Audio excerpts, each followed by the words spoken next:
Hello बच्चों, good morning. कैसे हो तुम लोग? सब बढ़िया। इस वीडियो सेशन में हम लोग डिस्कस करेंगे types of solution and the abnormal colligative properties. तो हम लोग स्टार्ट करते हैं टाइप्स ऑफ सॉल्यूशन। तो देखो, प्रीवियस वीडियो सेशन में हम लोगों ने पढ़ा था कॉलिगेटिव प्रॉपर्टीज़, और कॉलिगेटिव प्रॉपर्टीज़ में हम लोगों ने डिस्कस किया था ऑस्मोटिक प्रेशर। ऑस्मोटिक प्रेशर में हम लोगों ने देखा था कि ऑस्मोसिस जो है एक प्रोसेस होता है जिसमें किसी लिक्विड का यानी सॉल्वेंट का फ्लो होता है एक कंसंट्रेटेड सॉल्यूशन की ओर डाइल्यूट सॉल्यूशन से। That means there is flow of solvent from the dilute solution to the concentrated solution, but actually on the behalf of और on the basis of the osmotic pressure we divide the solution of three types. It is isotonic solution, hypertonic solution and hypotonic solution. Actually हम लोगों ने यहाँ पे osmotic pressure के accordingly divide किया है कि हमारे पास तीन सॉल्यूशन होंगे। एक होगा आइसोटोनिक, दूसरा होगा हाइपरटोनिक और तीसरा होगा हाइपोटोनिक। तो देखो, आइसोटोनिक के बारे में हम लोगों ने प्रीवियस वीडियो सेशन में डिस्कस किया था कि आइसोटोनिक सॉल्यूशन जो होता है वो क्या होता है कि जब दो सॉल्यूशन के ऑस्मोटिक प्रेशर्स इक्वल होते हैं। तो जब दो सॉल्यूशंस के ऑस्मोटिक प्रेशर इक्वल होंगे तो नाइदर साइड फ्लो होगा सॉल्वेंट का, यानी कि ना तो पहले सॉल्यूशन से दूसरे सॉल्यूशन में और ना ही दूसरे से पहले सॉल्यूशन में सॉल्वेंट का फ्लो होगा, यानी कि किसी भी तरह से सॉल्वेंट का फ्लो नहीं होगा। ओके, तो यहाँ पे the two solution with same osmotic pressure. Hypertonic solution में देखो, the solution with higher value of osmotic pressure, यानी ऐसा सॉल्यूशन जिसका ऑस्मोटिक प्रेशर ज़्यादा हो उसको हम लोग बोलते हैं हाइपरटोनिक सॉल्यूशन। तो जिनका भी ऑस्मोटिक प्रेशर ज़्यादा होता है उस साइड यानी उस सॉल्यूशन में सॉल्वेंट का फ्लो बढ़ जाता है। ठीक वैसे ही hypotonic solution with lower value of osmotic pressure, यानी ऐसा सॉल्यूशन जिसका ऑस्मोटिक प्रेशर क्या है, लो है। तो फिर क्या होगा, इस सॉल्यूशन में सॉल्वेंट का फ्लो नहीं होगा। इस सॉल्यूशन से इससे जो ज़्यादा कंसंट्रेशन यानी कि ज़्यादा ऑस्मोटिक प्रेशर वाला सॉल्यूशन है उस सॉल्यूशन में इस सॉल्यूशन से लिक्विड का फ्लो होगा यानी सॉल्वेंट का फ्लो होगा।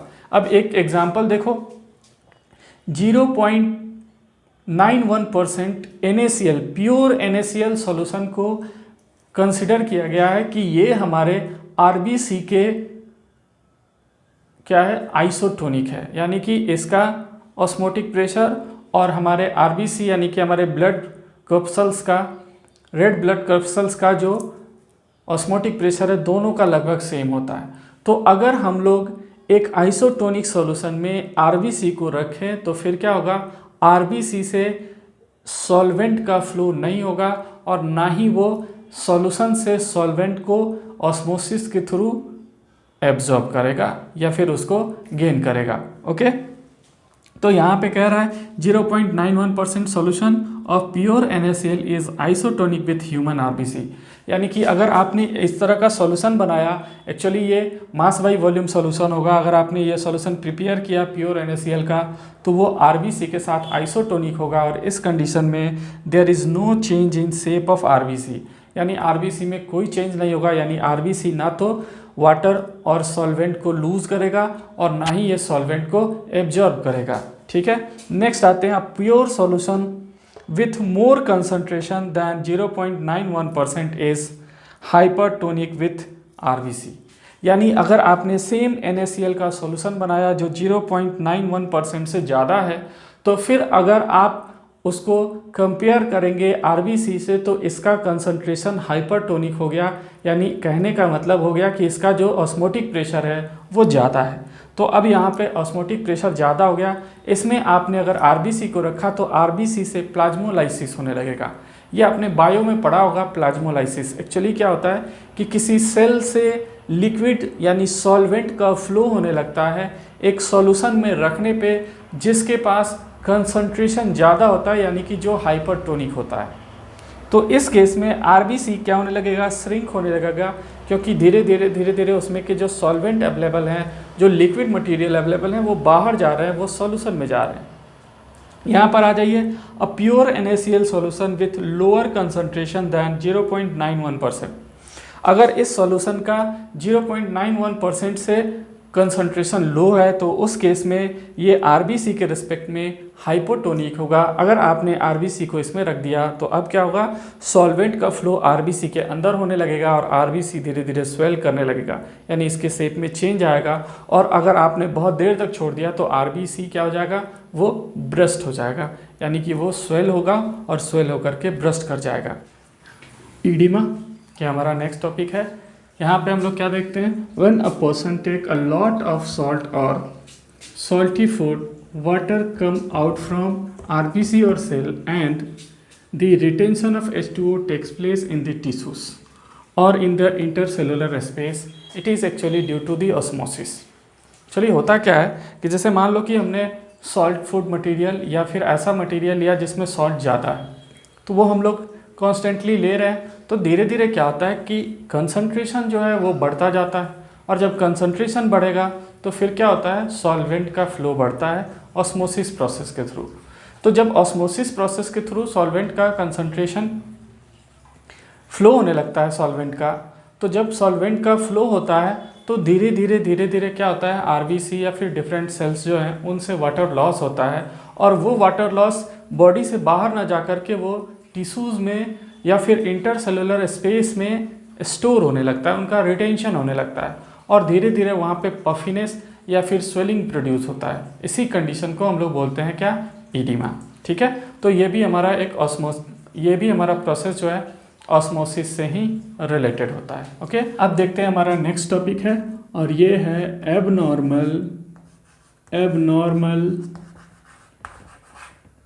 Molar mass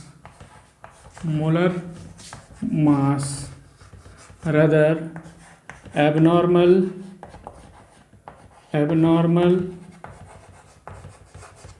colligative properties।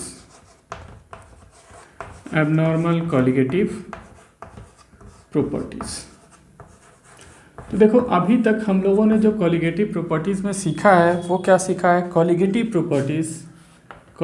Properties is directly proportional to number of solute particles। Colligative property जो है नंबर ऑफ solute particles, या कह सकते हैं number of moles of solute, इन पे डिपेंड करता है।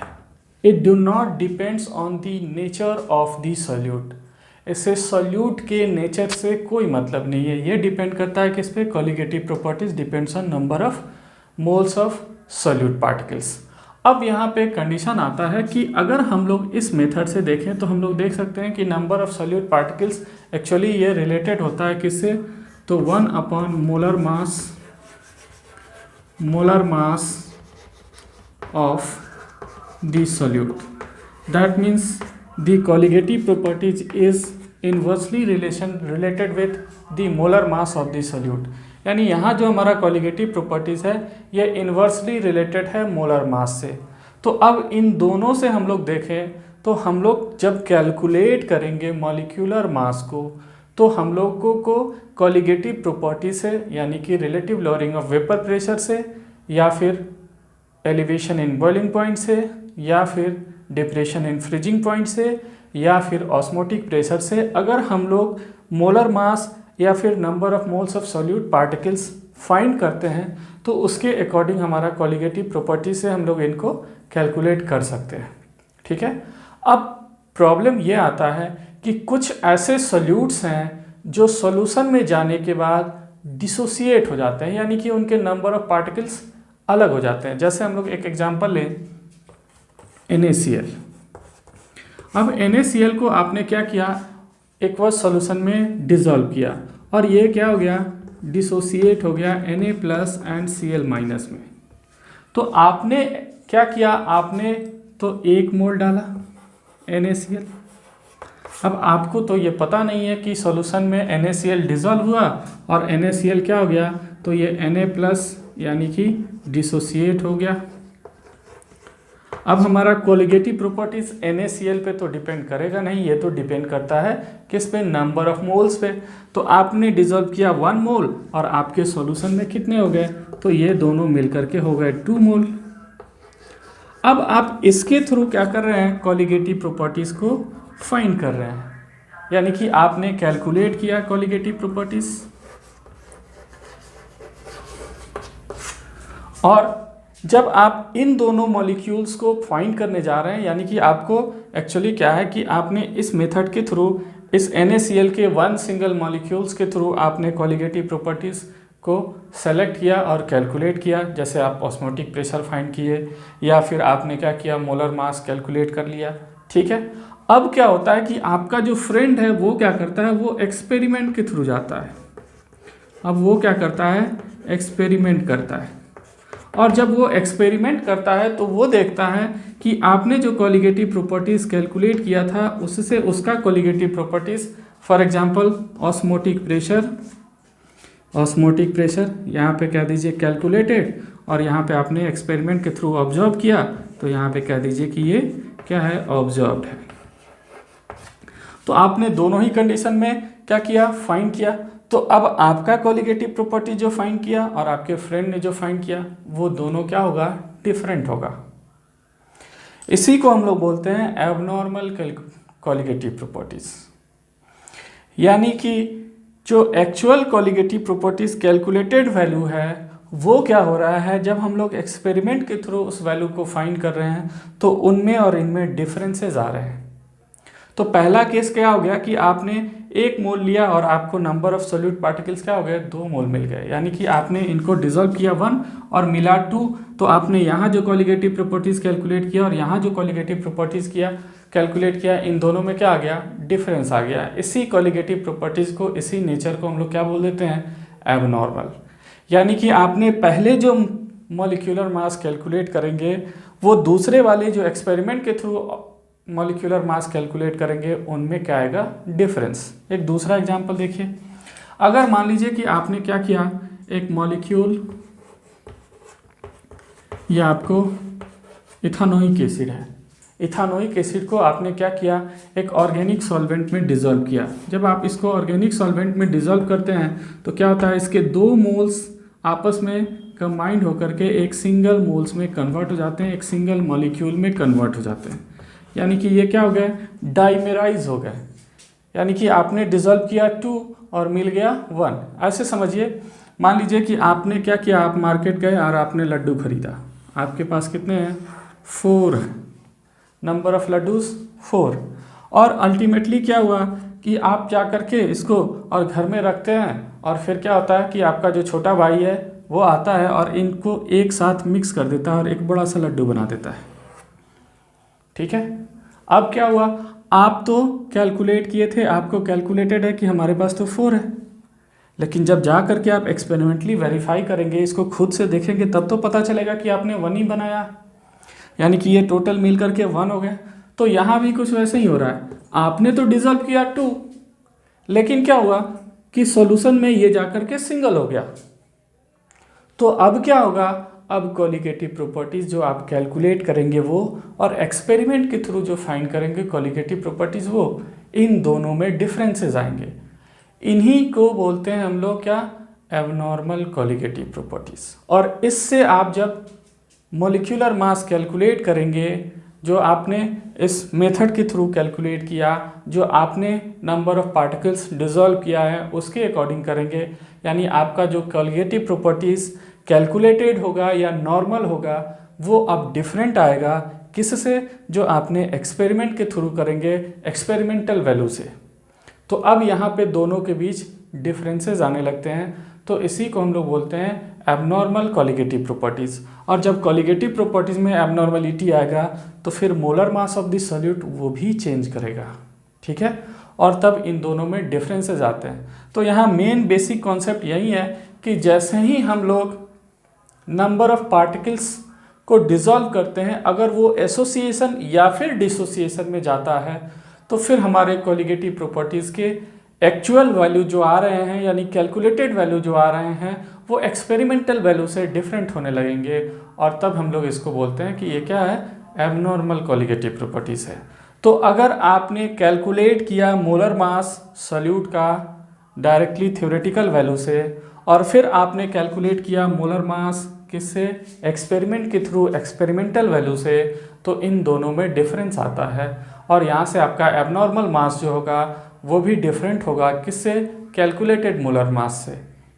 ठीक है, तो इसी को हम लोग बोलते हैं क्या, एबनॉर्मल कॉलिगेटिव प्रॉपर्टीज। अब देखिए इनको फाइंड करने के लिए एक साइंटिस्ट थे वन टफ, उन्होंने ही ये रिलेशन दिया और एक फैक्टर दिया कैलकुलेट करने के लिए, वन टफ फैक्टर।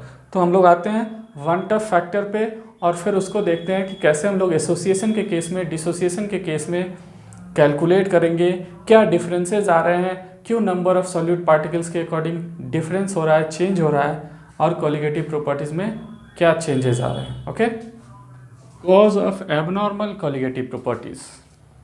चलिए हमारा सबसे पहला कॉज होता है नॉन आइडियल सॉल्यूशन। अगर नॉन आइडियल सॉल्यूशन है तो इसमें एबनॉर्मलिटीज़ मिलेंगे ही और कॉलिगेटिव प्रॉपर्टीज डिफरेंट आएगा। बट हम लोग जो रियल कॉज देखते हैं वो क्या है, तो वो है एसोसिएशन एंड डिसोसिएशन। यानी हमारा पहला कॉज क्या है, तो अगर हम लोग देखें तो हम लोग कह सकते हैं डिसोसिएशन ऑफ सॉल्यूट। और यहाँ देख सकते हैं, दूसरा देख सकते हैं association of non volatile solute. तो ये हमारे मेजर कॉज है जिनके कारण क्या हो रहा है, एबनॉर्मलिटीज़ आ रही है। तो हम लोग पहले देखते हैं डिसोसिएशन। तो मान लीजिए कि यहाँ पे आपने क्या किया, एक मोल एक सॉल्यूट लिया जो इलेक्ट्रोलाइटिक नेचर का है, ये एक मोल है। तो एक मोल है और ये भी इलेक्ट्रोलाइटिक नेचर का है। तो जैसे ही आप सॉल्यूट में डिज़ोल्व करोगे, सॉल्यूशन में डिज़ोल्व करोगे, सॉल्यूट को सॉल्वेंट में डिज़ोल्व करोगे, तो उस केस में क्या होगा, ये डिसोसिएट होगा और क्या देगा, Na+ एंड Cl-। तो हम लोग देखते हैं 1 मोल NaCl इलेक्ट्रोलाइट जो है, जब हम लोग इसको सॉल्यूशन में डिज़ोल्व कर रहे हैं तो कुछ टाइम के बाद ये क्या होगा, कम्प्लीटली डिसोसिएट हो जाएगा, यानी 100% डिसोसिएशन होगा। तो जब इनका 100% डिसोसिएशन होगा तो सोडियम आयन कितना बनेगा, 1 मोल, क्लोराइड आयन कितना बनेगा, 1 मोल। तो अब एक्चुअल में क्या हो गया, तो यहाँ से देखें हम लोग, तो यहाँ पे हमें क्या मिलेगा, कैलकुलेटेड Cp और नॉर्मल कॉलिगेटिव प्रॉपर्टीज़। और यहाँ पे, अब यहाँ पे हम लोग क्या देखेंगे, तो ये हमारा मिलेगा ऑब्जर्व्ड Cp, यानी कि ये एक्सपेरिमेंटल वैल्यू है, एक्सपेरिमेंट के थ्रू फाइंड किया गया वैल्यू है। तो यहाँ से हम लोग देखें तो हम लोग क्या जान रहे हैं, हम लोग जान रहे हैं कि कॉलिगेटिव प्रॉपर्टी जो है ये तो डायरेक्टली प्रोपोर्शनल होता है किसके, तो ये प्रोपोर्शनल होता है नंबर ऑफ सॉल्यूट पार्टिकल्स के। तो यहाँ से अगर हम लोग देखें तो यहाँ पे हमारा क्या हो गया, तो यहाँ पे हमारा नॉर्मल Cp जो होगा, नॉर्मल कॉलिगेटिव प्रॉपर्टीज़, ये डायरेक्टली प्रोपोर्शनल होगा number of moles of solute. यानी कि जो सॉल्यूट आपने एक्चुअली डिज़ोल्व किया था, आपको तो ये पता नहीं है, आप तो इसको देख नहीं सकते हैं कि NaCl आपने डिज़ोल्व किया तो वो जा करके डिसोसिएट हो जाएगा।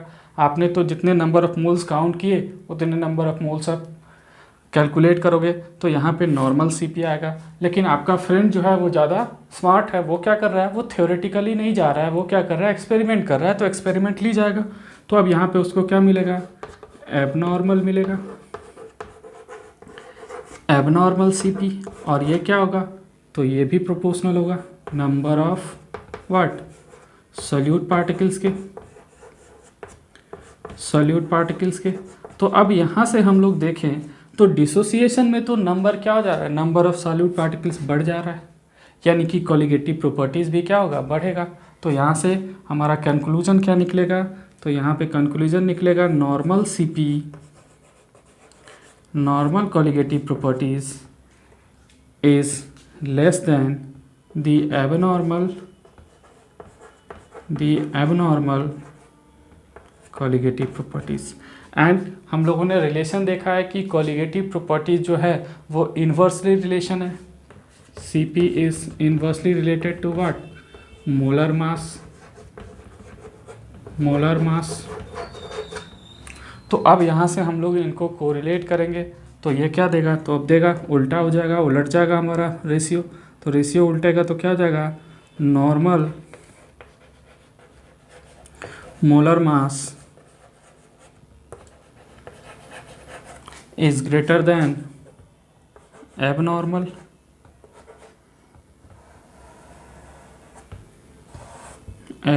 molar mass। तो अब रिलेशन क्या हो गया कि जो आपने कैलकुलेटेड सीपी निकाला और जो एक्सपेरिमेंट से आया, ऑब्जर्व्ड आया, वो वैल्यू कॉलिगेटिव प्रॉपर्टीज़ का ज़्यादा है। तो ठीक वैसे ही नॉर्मल मोलर मास इस केस में क्या होगा? कम ज़्यादा होगा। और एबनॉर्मल मोलर मास जो होगा, यानी कि जो आप एक्सपेरिमेंट से फाइंड करेंगे सोल्यूट का मॉलिक्यूलर वेट, वो क्या हो जाएगा? कम हो जाएगा। ठीक वैसे ही आते हैं हम लोग एसोसिएशन के केस में। तो एसोसिएशन के केस में क्या हो रहा है? जैसे आपने एग्जांपल लिया था organic solvent solute and organic solvent. तो यहाँ पे हम लोग सोल्यूट क्या ले रहे हैं? तो यहाँ पे हम लोग सोल्यूट ले रहे हैं इथानोइक एसिड। तो ये डाइमेराइज हो रहा है, तो इसके 1 मॉलिक्यूल्स 2 मॉलिक्यूल्स में कन्वर्ट हो रहे हैं। आप ऐसे भी ले सकते हैं जो ट्राइमर में जाए, यानी कि जिसके 3 मॉलिक्यूल्स आपस में कंबाइंड हो और क्या हो जाए? 3 से 1 बन जाए। या फिर आप इनफाइनाइट नंबर ले, जैसे पॉलीथीन का केस हम लोग क्या लेते हैं? Infinite number of molecules of ethylene लेते हैं और वो फिर क्या हो जाता है? पॉलीमराइज होकर के एक सिंगल यूनिट में कन्वर्ट हो जाता है, जिसको हम लोग पॉलीथीन बोलते हैं। तो यहाँ पे हम लोग सिर्फ 2 ले रहे हैं, तो ये डाइमर का केस होगा। यहाँ पे ये क्या होगा? CH3COOH। ये एक्चुअली क्या हो जाएंगे? आपस में जुड़ जाएंगे। एक्चुअली इनके बीच क्या होता है? इनके बीच हाइड्रोजन बॉन्डिंग हो जाता है। जैसे देखिए, आपने लिया इथानोइक एसिड OH, फिर आपका दूसरा इथानोइक एसिड OH CH3। तो अब इनके बीच क्या हो गया? हाइड्रोजन बॉन्ड डेवलप हो गया। तो यहाँ देख सकते हैं कि इस हाइड्रोजन से इस ऑक्सीजन के बीच हाइड्रोजन बॉन्डिंग, क्योंकि ये निगेटिव और ये पॉजिटिव, फिर यहाँ पे पॉजिटिव और यहाँ पे निगेटिव, तो इनके बीच हाइड्रोजन बॉन्डिंग डेवलप हो गया। तो अब आप देख सकते हैं कि ये 2 मॉलिक्यूल्स जुड़ करके क्या हो गए? 1 सिंगल मॉलिक्यूल में कन्वर्ट हो गए। तो अब यहाँ इस केस में क्या होगा? तो अब इस केस में नॉर्मल CP ग्रेटर होगा एबनॉर्मल के, क्योंकि आप देख सकते हैं, आप यहाँ पे देख सकते हैं नंबर ऑफ सॉल्यूट पार्टिकल्स क्या हो रहे हैं? सॉल्यूशन में डिक्रीज हो रहे हैं, तो कॉलिगेटिव प्रॉपर्टीज भी डिक्रीज होगा। तो इसके अकॉर्डिंग अगर हम लोग मोलर मास की बात करें, तो मोलर मास जो हमारा आएगा कैलकुलेटेड मोलर मास, ये क्या हो जाएगा? स्मॉलर हो जाएगा, लोअर हो जाएगा किसके? तो एबनॉर्मल और ऑब्जर्व्ड मोलर मास के। यानी कि अब यहाँ पे मोलर मास इंक्रीज हो रहा है, कॉलिगेटिव प्रॉपर्टीज डिक्रीज हो रहा है, और यहाँ पे क्या हो रहा था? कॉलिगेटिव प्रॉपर्टीज इंक्रीज हो रहा था और मोलर मास डिक्रीज हो रहा था। तो ये केस हो जाता है एसोसिएशन और डिसोसिएशन का, जिससे हमारे कॉलिगेटिव प्रॉपर्टीज क्या हो रहे हैं? चेंज हो रहे हैं। अब इनका चेंज जो है वो एक्चुअली कैलकुलेट किया जाता है वन टफ फैक्टर से। तो हम लोग आते हैं वन टफ फैक्टर पे, पहले इसको नोट कीजिए, फिर हम लोग आगे बढ़ते हैं। हम लोगों ने देखा क्या कि in case of dissociation what happens? The normal CP is less than observed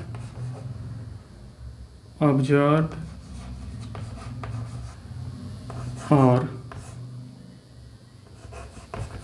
abnormal CP। तो ये ऐसा क्यों हुआ? क्योंकि in case of dissociation number of moles of solute get increased। तो नंबर ऑफ सोल्यूट जो है, मोल्स ऑफ सोल्यूट इंक्रीज हो रहा है, इसीलिए क्या हो जाएगा? नॉर्मल CP एबनॉर्मल CP से कम हो जाएगा, यानी जो हम लोग एक्सपेरिमेंट के थ्रू कैलकुलेट करेंगे वो कॉलिगेटिव प्रॉपर्टीज़ ज़्यादा होगा जो हम लोग थ्योरेटिकली कैलकुलेट करेंगे। ओके, तो इससे क्या होगा, तो इससे मोलर मास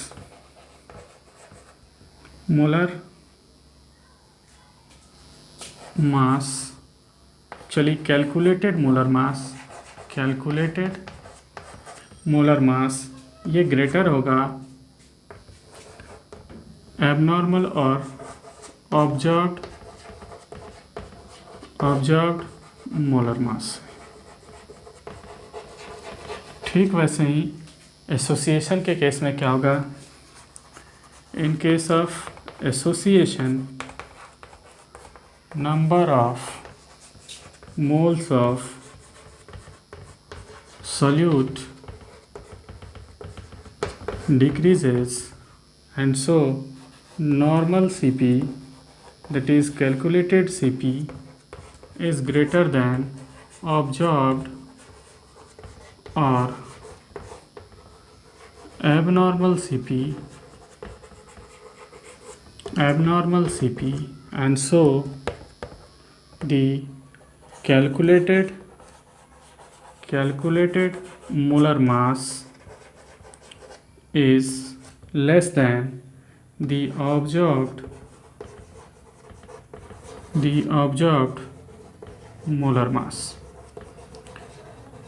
तो देखो जितने भी तरह के इलेक्ट्रोलाइट्स होते हैं जो एक्वस सॉल्यूशन में जाकर के अपने आयंस में टूट जाते हैं, वो सारे के सारे केसेस डिसोसिएशन के होते हैं।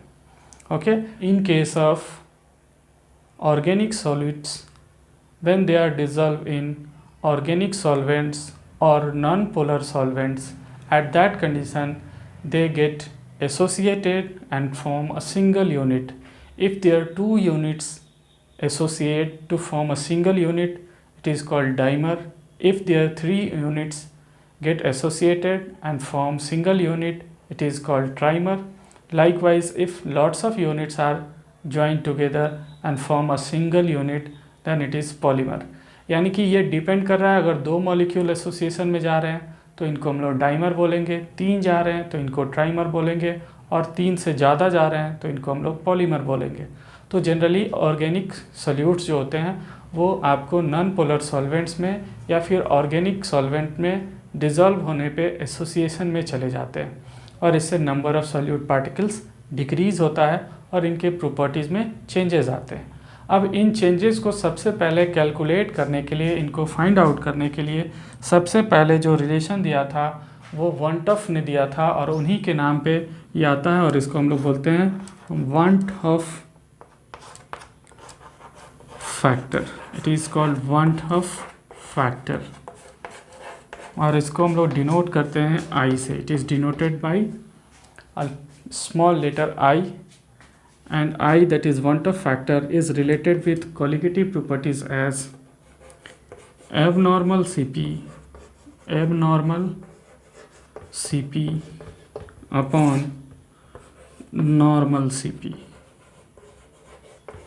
Likewise, colligative properties depends on number of solute particles, so we can say number of solute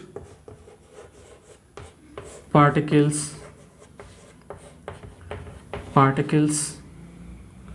after association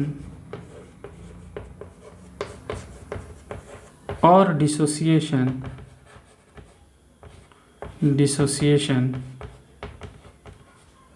upon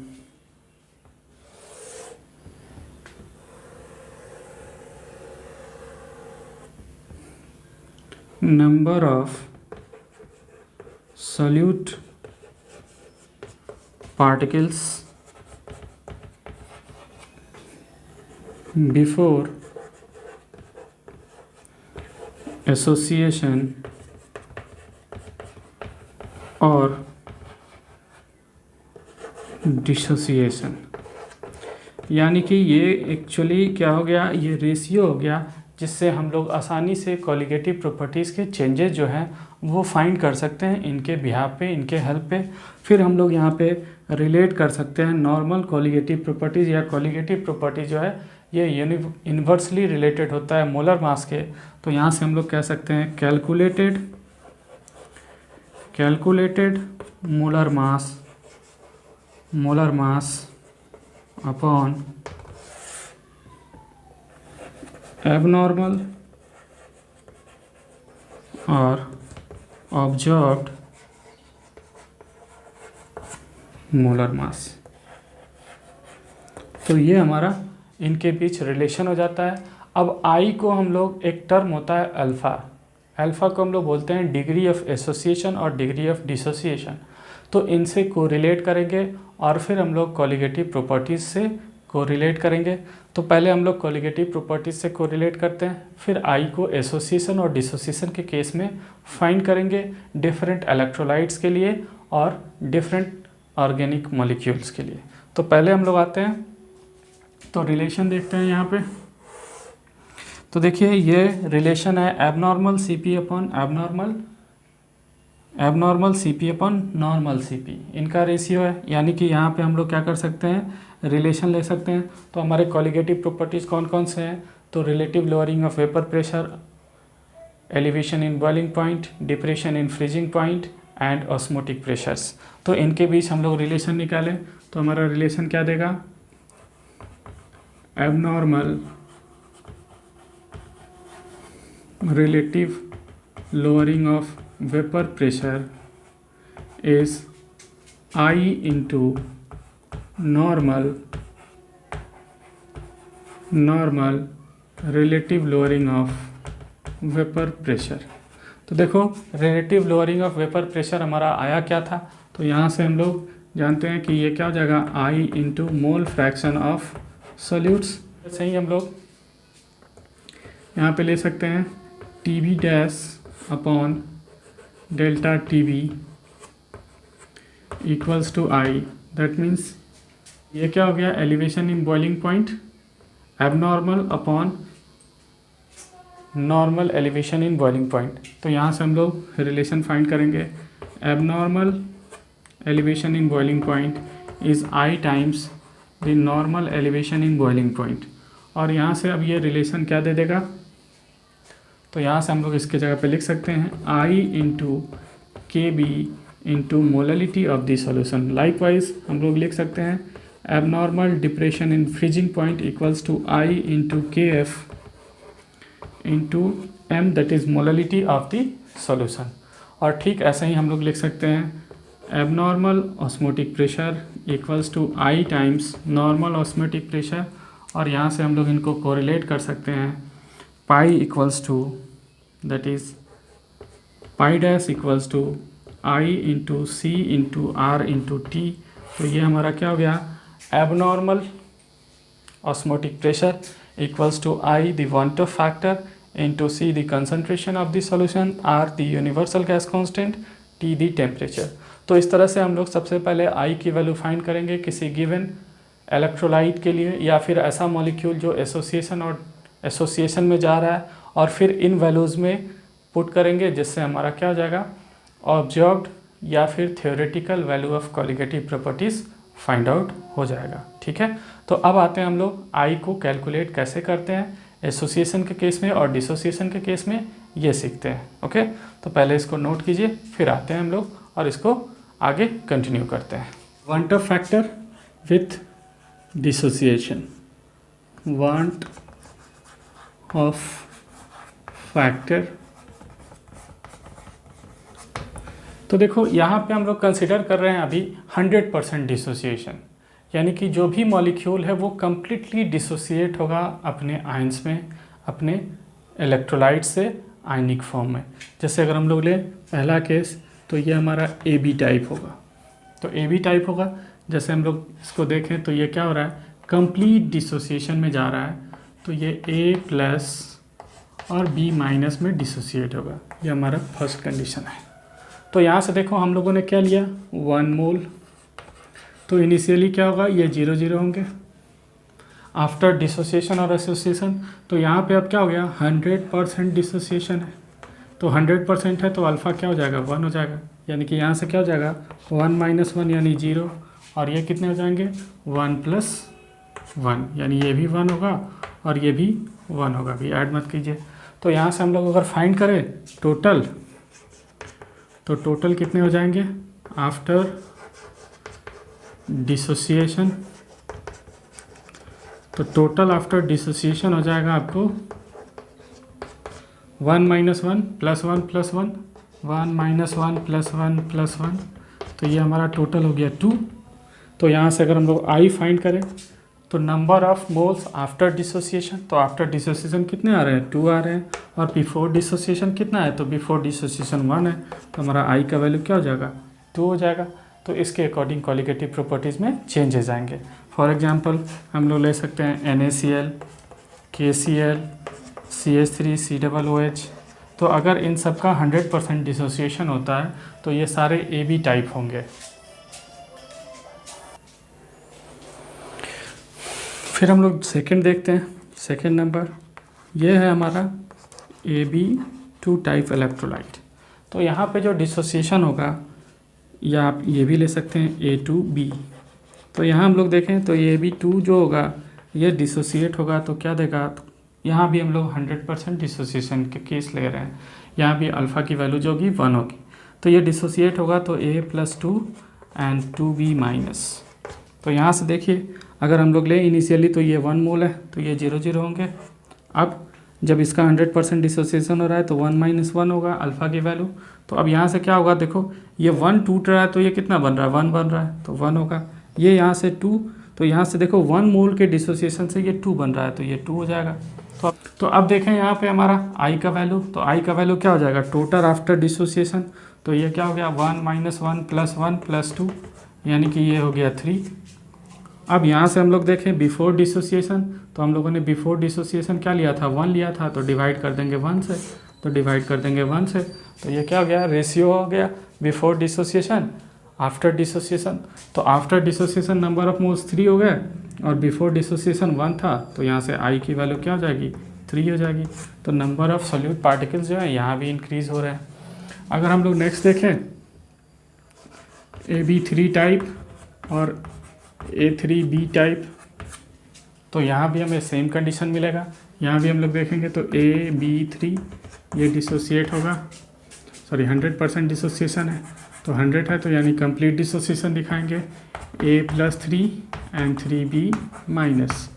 तो यहाँ से हम लोग अगर कंसिडर करें तो इनिशियली 1 ये 0 0 आफ्टर डिसोसिएशन, तो यहाँ से देखो ये 1 डिसोसिएट होगा तो ये कितने बनेंगे, तो 1 - 1 100% डिसोसिएशन में जा रहा है तो ये कितना बनेगा 1, और ये देखो 1 से 1 बन रहा है और 1 से ये 3 बनेगा तो ये 3 हो गया। तो यहाँ से हमारा क्या हो जाएगा total number of moles, total number of moles देखो ये क्या हो जाएगा after dissociation total number of moles क्या हो जाएगा 1 - 1 + 1 + 3, यानी कि ये हो गया 4। तो हमारा आई का वैल्यू क्या हो जाएगा आफ्टर डिसोसिएशन 4, बिफोर डिसोसिएशन 1 की 4। तो इस तरह से हम लोग इन सारे केसेस में क्या कर सकते हैं आई को कैलकुलेट कर सकते हैं। तो ये तो हमारा केस हो गया कि जब 100% डिसोसिएशन है। अगर मान लो 100% डिसोसिएशन नहीं होगा तब हमें कंसिडर करना होगा वैल्यू किसका अल्फ़ा का। तो हम लोग एक जनरल टर्म डिस्क्राइब करेंगे और उसी के बेसिस पे ये सारे वैल्यूज़ जो हैं वो कैलकुलेट करेंगे और अल्फ़ा से कोरिलेट करेंगे, ठीक है। तो पहले इसको नोट कीजिए, फिर आते हैं हम लोग कुछ इलेक्ट्रोलाइट्स का डिसोसिएशन देखते हैं। स्पेशली जैसे अभी हमने देखा था NaCl का, तो NaCl डिसोसिएट हुआ था Na+ Cl- में। अगर हम लोग देखें Na2SO4 तो इसका डिसोसिएशन होता है 2Na+ and SO4 - 2। Likewise MgCl2 का डिसोसिएशन देखें हम लोग तो ये होगा Mg+2 एंड 2Cl-। अगर हमारे पास कम्प्लेक्स कंपाउंड्स हो, कोऑर्डिनेशन कंपाउंड्स हो लाइक FeCN6 K4FeCN6, तो इसका डिसोसिएशन देखो एक्चुअली क्या होता है, इनका डिसोसिएशन नहीं होता है। ये जो बिग ब्रैकेट के अंदर में आयंस हैं इनका कोई डिसोसिएशन नहीं होता है। ये स्पेशल टाइप ऑफ कंपाउंड्स होते हैं जिनको हम लोग कोऑर्डिनेशन कंपाउंड्स बोलते हैं, तो इनका डिसोसिएशन नहीं होता है। तो इनका इलेक्ट्रोलाइटिक डिसोसिएशन जब हम लोग देखते हैं तो ये स्पेसिफिक टाइप होता है। तो ये है पोटेशियम फेरोसाइनाइड। तो यहाँ से आप देख सकते हो 4 और 1 में ये डिसोसिएट हो रहा है। ठीक वैसे ही अगर हम लोग देखें तो KHgI3 इनका डिसोसिएशन हम लोग देखें तो ये टूटता है K+ और HgI3- में। तो इस तरह से ये हमारे कुछ इलेक्ट्रोलाइट्स हैं और उनका स्पेशल टाइप्स ऑफ डिसोसिएशन है। हम लोग अभी तक जो कंसिडरेशन किए थे वो 100% डिसोसिएशन का था, लेकिन अब जो कंसिडरेशन करने जा रहे हैं वो 100% डिसोसिएशन नहीं है। अब वो है कि हम लोग अल्फ़ा कंसिडर कर रहे हैं, that is called degree of dissociation. It is called what? Degree of dissociation. तो डिग्री ऑफ डिसोसिएशन के केस में ये चीज़ आपको डिटरमाइन होता नहीं है, एक्चुअली हम लोग को करना पड़ता है। क्वेश्चन में गिवन होगा 30%, 20%, 40%, 50%, 80%, 90%, और इसके अकॉर्डिंग हम लोगों को अल्फ़ा की वैल्यू पुट करनी पड़ती है इक्वेशन में। तो इसके लिए हम लोग यहाँ पे एक जनरल इक्वेशन डिराइव करेंगे और उसके अकॉर्डिंग हम लोग क्वेश्चंस में क्या करेंगे, चेंजेस कर लेंगे, जिससे आप आसानी से कर सके। तो हम लोग यहाँ पे एक इलेक्ट्रोलाइट कंसिडर कर रहे हैं AbN टाइप, और ये डिसोसिएट हो रहा है A+N में एंड Nb- में। अब ये इलेक्ट्रोलाइट जो है ये डिसोसिएट हो रहा है आयंस में। तो यहाँ पे अगर हम लोग कंसिडर करें कि ये इनिशियली 1 है तो ये क्या होंगे, ये 0 0 होंगे। अब मान लो अल्फ़ा जो है डिग्री ऑफ डिसोसिएशन है, तो ध्यान से देखो यहाँ पे 1 - अल्फ़ा, यानी कि इसका कुछ पार्ट डिसोसिएट हो रहा है, यानी कि कुछ पार्ट नहीं हो रहा है। तो हम लोग इसको रिवर्सेबल रिएक्शंस के फॉर्म में शो करते हैं। तो कुछ पार्ट हो रहा है, तो अब ध्यान से देखो, अगर इसका 1 है तो ये कितना बन रहा है, तो 1 बन रहा है, यानी कि ये अल्फ़ा टूट रहा है तो इसका अल्फ़ा बनेगा। यहाँ पे देखो ये 1 है और 1 से ये क्या हो रहा है, n टाइम्स हो रहा है, यानी कि n बन रहा है, तो यहाँ से हमारा क्या बनेगा, तो ये n अल्फ़ा बनेगा। ठीक है, तो अब यहाँ से हम लोग टोटल फाइंड करें, तो total number of particles, solute particles after dissociation, तो आप देखो कितना हो रहा है, तो ये दे रहा है 1 - alpha plus alpha plus n alpha, 1 - alpha plus alpha plus n alpha. तो देखो ये दोनों कैंसिल हो जाएगा, तो टोटल कितना आएगा, 1 + n अल्फ़ा। अब हम लोग I की बात करें तो I क्या है, after dissociation total number of moles. तो आफ्टर डिसोसिएशन कितने मिल रहे हैं, 1 + n अल्फ़ा, और बिफोर डिसोसिएशन हम लोगों ने कितना कंसिडर किया था, 1, तो यहाँ ले लेंगे 1। तो I = क्या हो जाएगा, ये हो जाएगा 1 + n × अल्फ़ा। तो इस तरह से अब अल्फ़ा की वैल्यू जो भी होगी, अगर 30% है तो हम लोग 0.3 ले लेंगे, 40% है तो फिर क्या करेंगे, 0.4% ले लेंगे, 50% है तो 0.5 ले लेंगे, अगर 100% है तो 1 ले लेंगे।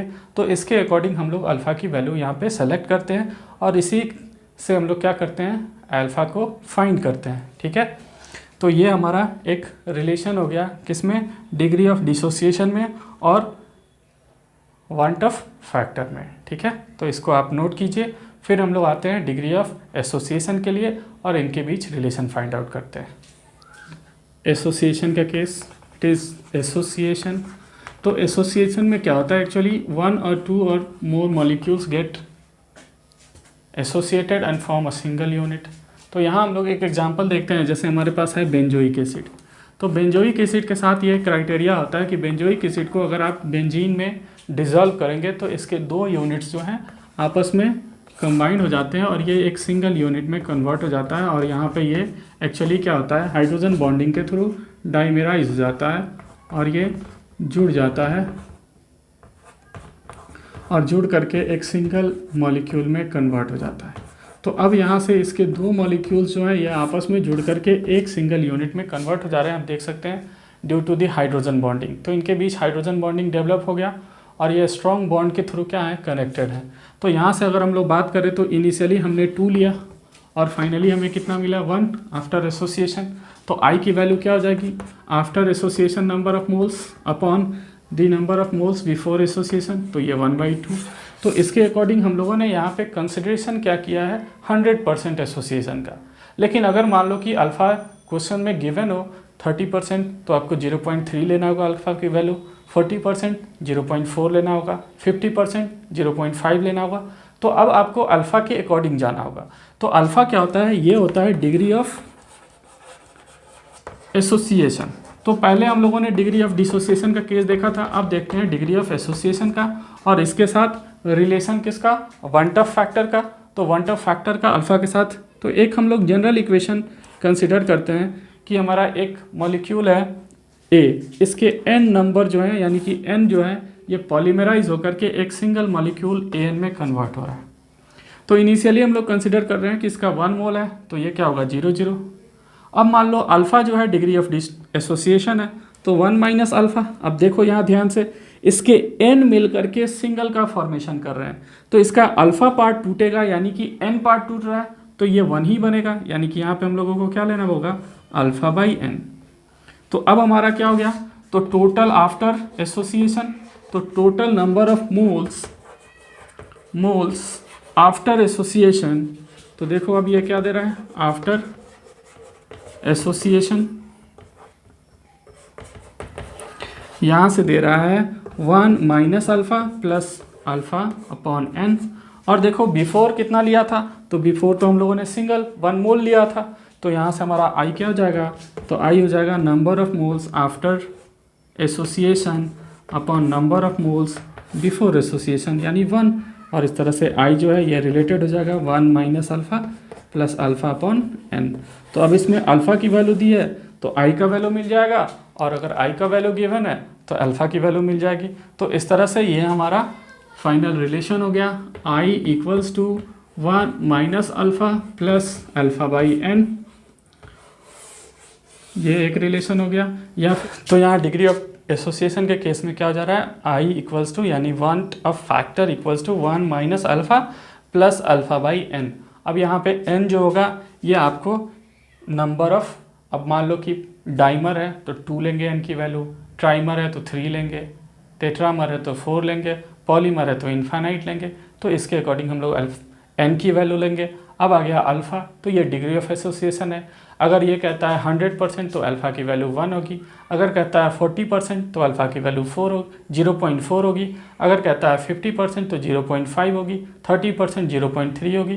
तो इसके अकॉर्डिंग हम लोग क्या करेंगे, अल्फ़ा की वैल्यू लेंगे। ओके, तो इस सेशन में इतना ही, बाकी अगले सेशन में आप इसको नोट कर लो।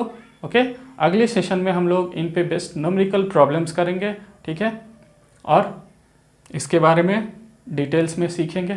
ठीक है, तो इस सेशन में इतना ही। Thank you.